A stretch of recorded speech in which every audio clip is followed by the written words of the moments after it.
निर्माण हुआ तो उसमें वायुमंडल में सभी ग्रहों के ऊपर हाइड्रोजन हीलियम गैस की सर्वाधिक मात्रा थी, लेकिन सौर पवनों के कारण, सूर्य से नज़दीक होने के कारण हीलियम और हाइड्रोजन गैस आदिकाल में इनको वहाँ से पवनों के कारण यहाँ से हटा दी गई। सारी पवनें यहाँ से निकल गई थी। जितनी भी पार्थिव पवनें थी, पार्थिव ग्रह हैं, 4 ग्रह हैं हमारे पार्थिव ग्रह, सॉरी पवनें नहीं, पार्थिव ग्रह, उन सभी से ये हाइड्रोजन और हीलियम गैस यहाँ से निकल गई।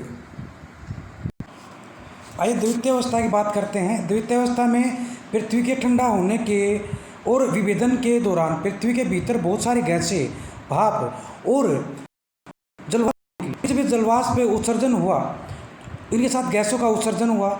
और गैसें आरंभ में जो वायुमंडल में जलवाष्प, nitrogen, carbon dioxide, methane, ammonia गैसों की मात्रा अधिक थी और इसके लेकिन जो ऑक्सीजन की मात्रा थी वो कम थी। और लगातार ज्वालामुखी उद्भेदन से पृथ्वी के जलवाष्प और गैसें बढ़ने लगी।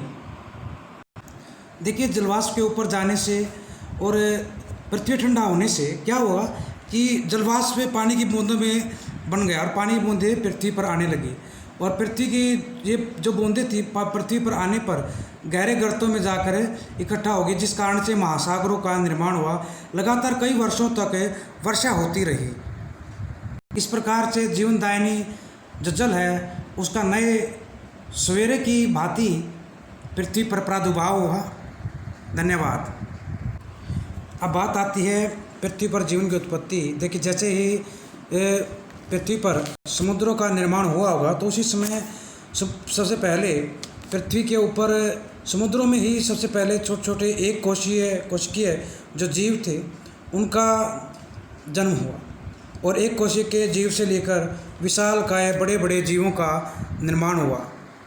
यह जो घटना थी यह पृथ्वी के निर्माण के अंतिम चरण में हुई। जीवों